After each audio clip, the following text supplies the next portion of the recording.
So hi there, my name is Brent Smith, and once again this is the Common Constitutionalist. Well, it's another special weekday video podcast, and I maybe should stop saying that since they're not as special as they used to be, because I'm doing more. Because the more angry I get over this thing, Black Lives Matter, you know, all that nonsense, the more I just feel like I just can't write about it, that I've got to emote more, and I just have to get my feelings out there, because my feelings are so important, you know what I'm saying? So anyway, today's video podcast is going to be of LeBron, Martin, and Keith. So there you go. Anybody here of my old pal LeBron? He's... I'll be right back, dag nabbit.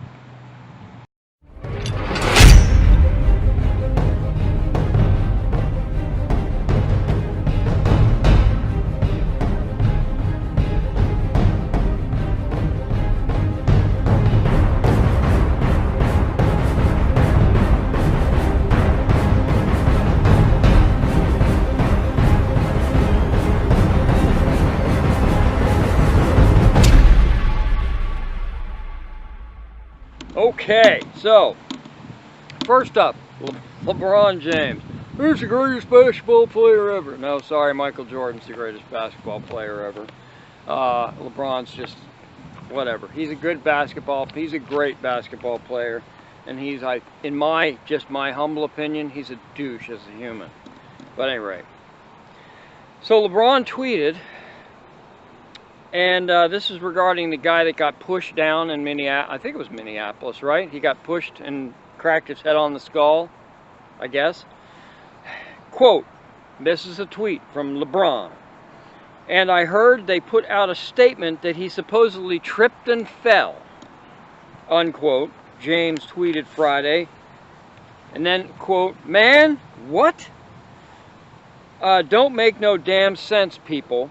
Don't matter what color listen to this, don't matter what color your skin is, as if you're not angry seeing this, you're part of the problem too, unquote. It doesn't matter what color your skin is. That's the only damn thing that matters these days. Black lives matter, color black, you know, it's just the shade of your skin is the only thing that makes any difference anymore. It doesn't matter nothing else making any difference. Nothing else matters.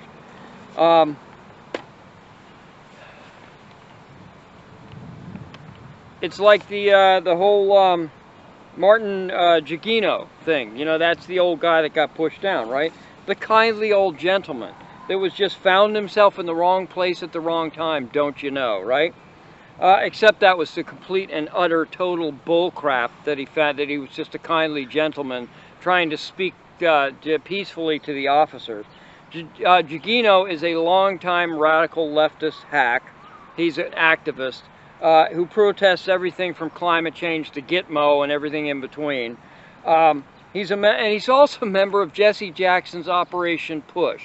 So yeah, he's a kindly old middle-of-the-road gentleman. No, he's not. He's a radical Marxist leftist, just like the rest of them. I don't know what led up to this pushing incident, you know, where the old dude got pushed by the cops.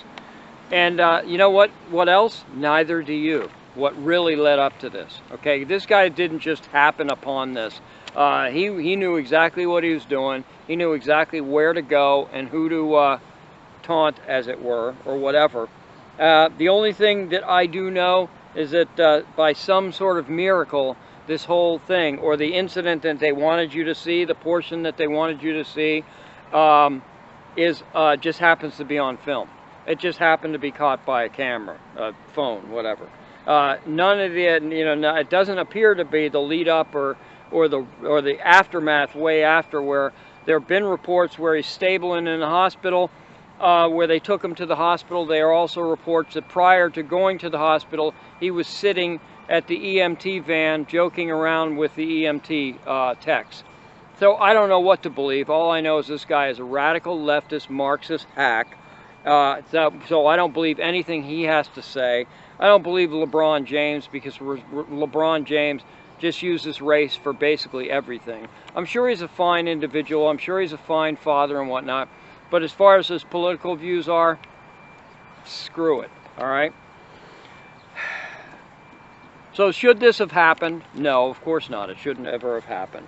But so what? It happened, okay? And Gugino is getting in the faces of the cops who were, you know, and it's not like these cops just came from a donut break or something like that and have been on vacation and don't know anything about the situation. Cops have been attacked, cops have been shot at, cops have been shot, and cops have been killed. Okay? So don't tell me about the cops, you know, they're already on edge, they're already paranoid as hell, watching their backs, they've got eyes in the back of their heads. Give me a freaking break. If you people out there, you activists, don't know, unless you're doing this on purpose, which a lot of you guys are, don't get in the faces of the cops, you're going to regret it. And so far, this one dude, I guess, kind of regretted it, but kind of not, too. Plus the fact, you know what? He's white, so who gives a rat's ass, right? Because only black lives matter. So who cares about Martin? So LeBron, shut your face, because the dude's a white guy, and we shouldn't care about white guys, because only black lives matter. I'm going to take a quick break. Be right back.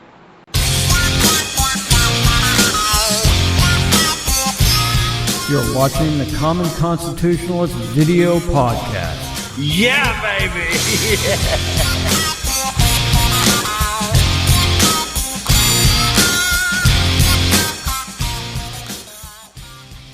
All right, so let's talk about the cops.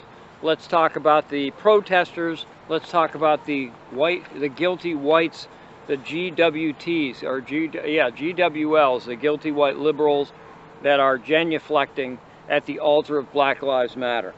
The real racists are these the Black Lives Matter people, okay? Because racism is the inherent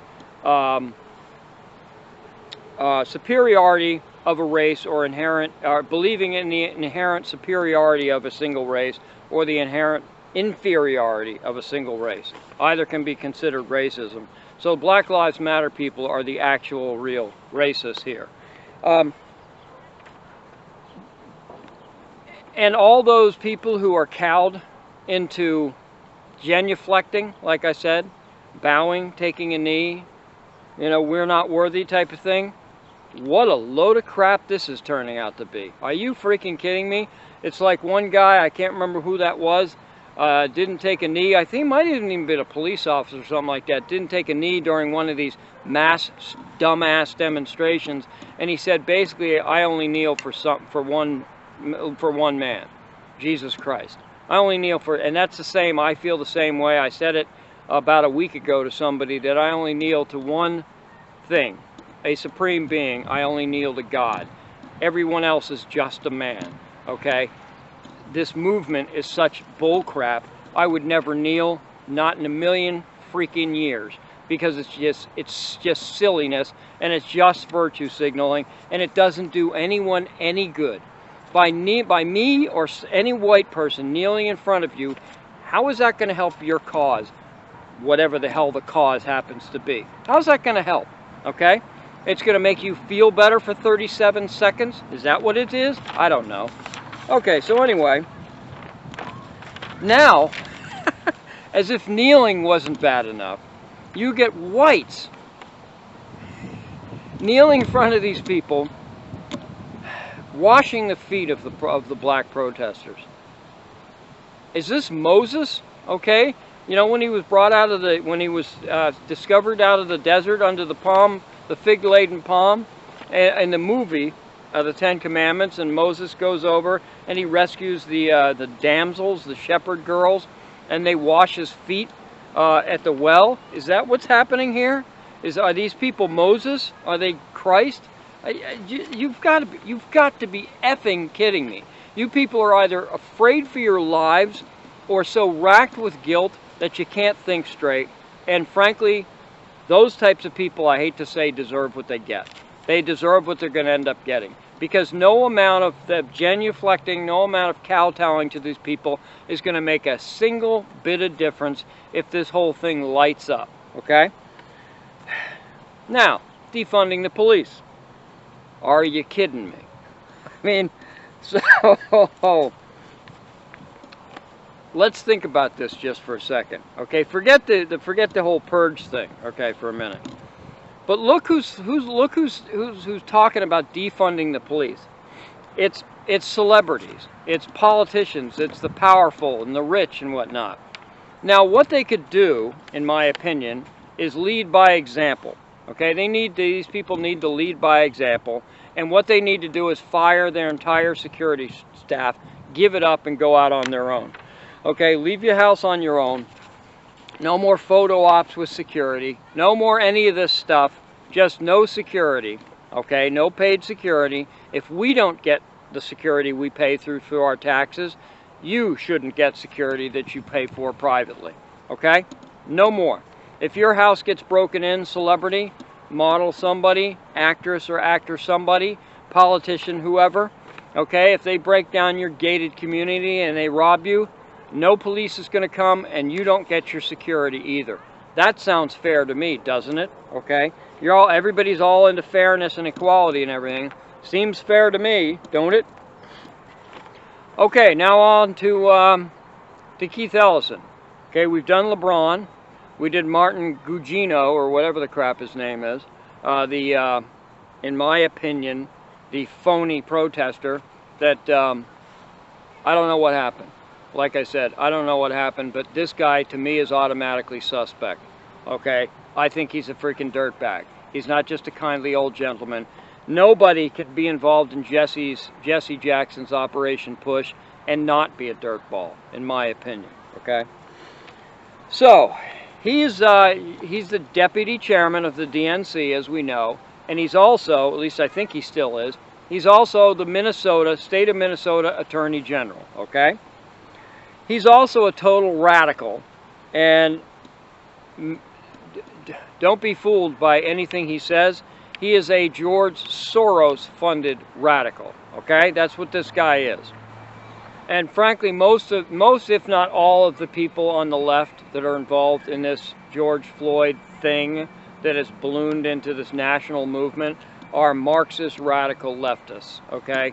There are very few innocents at this point. They're either Black Lives Matter thugs, the brown shirts, or the people that are controlling the brown shirts.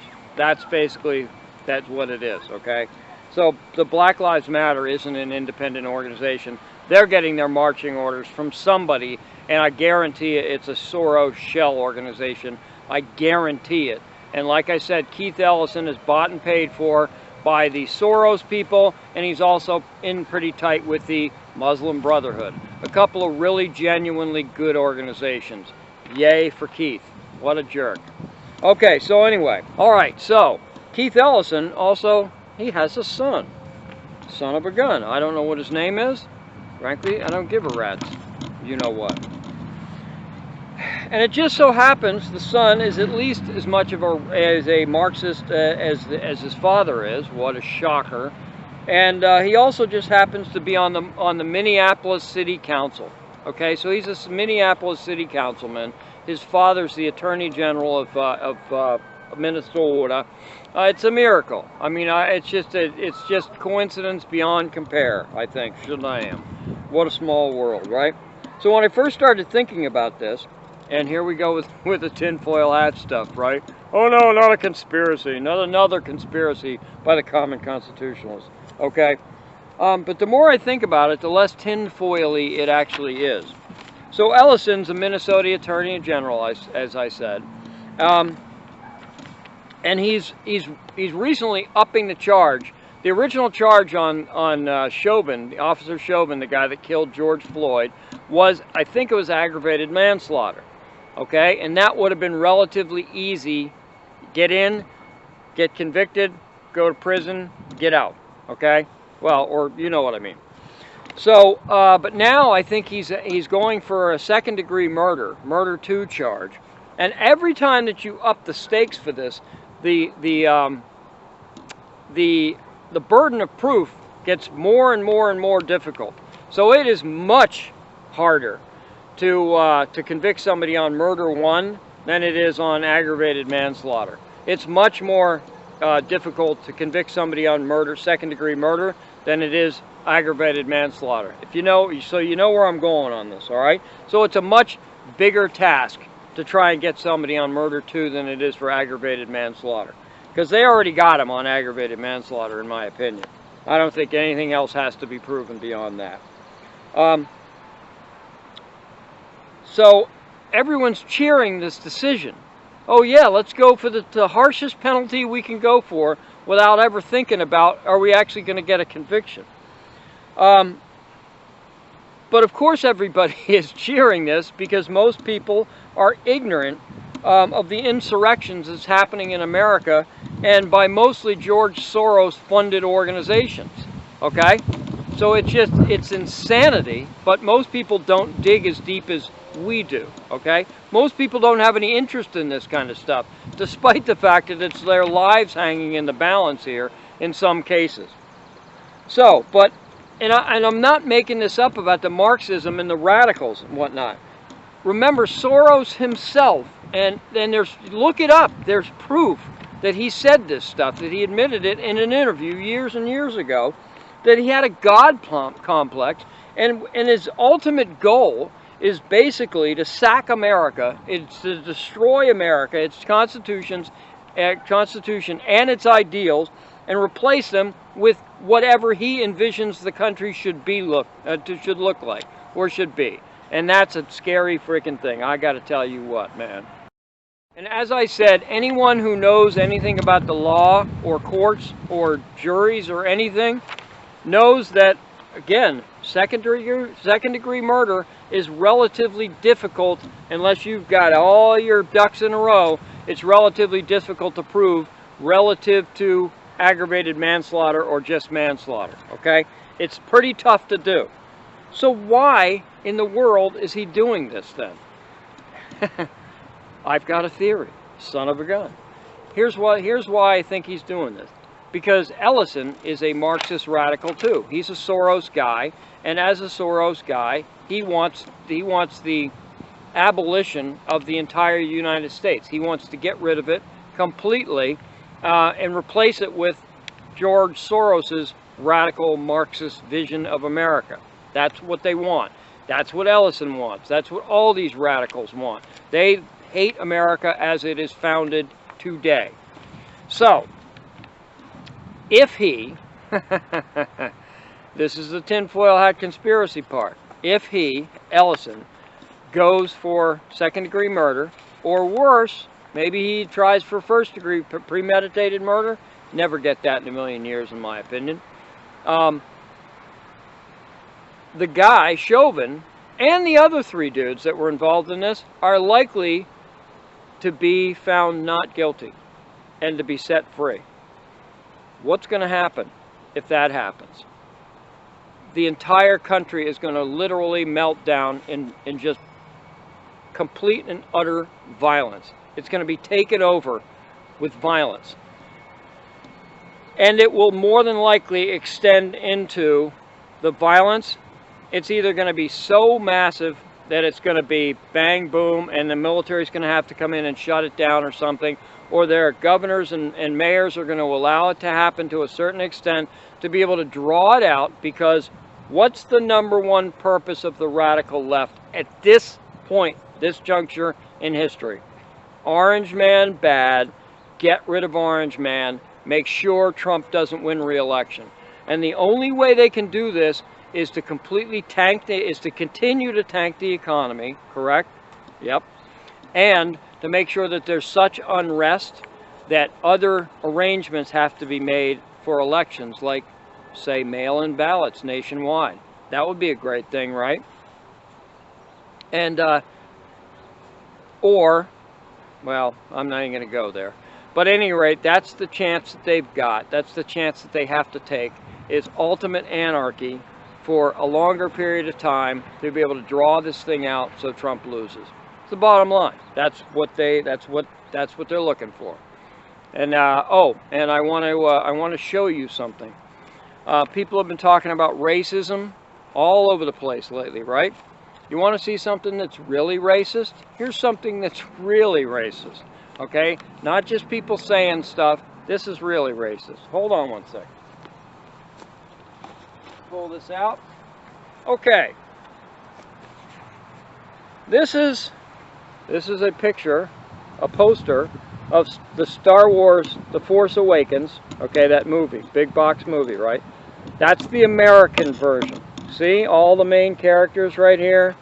Okay, you see the white people and the black guy that's the main character. You see him there. Hey, everything's looking good, right? Now let me show you the Chinese version. Those wonderful Chinese. We love them, don't we? We just love them. There's a Chinese version. See any difference? Do you see a difference? Where'd the black guy go? Oh yeah, he's here, but he sure doesn't have a prominent place at the table anymore now, does he? There's the Chinese poster. American poster, Chinese poster. Who's the racist? Who's the racist? And the movie company didn't do this just to pander to Black Lives Matter. This was long, long ago that this movie came out, several years ago at this point, I think. So there you go. That's real racism, folks. And there's no getting around that. So, that's all I got. My name is Brent Smith. Thank you for tuning in to the special weekday edition of the Common Constitutionalist video podcast. And I will see you, I don't know when I see you. Don't forget to like. Don't forget to subscribe. Don't forget to do all that other crap. Comment. In case if you think I'm a jackass, you can... Those things, they're some of the funniest damn comments. I love those dang things. At any rate, just keep it clean. That's all I got. See ya.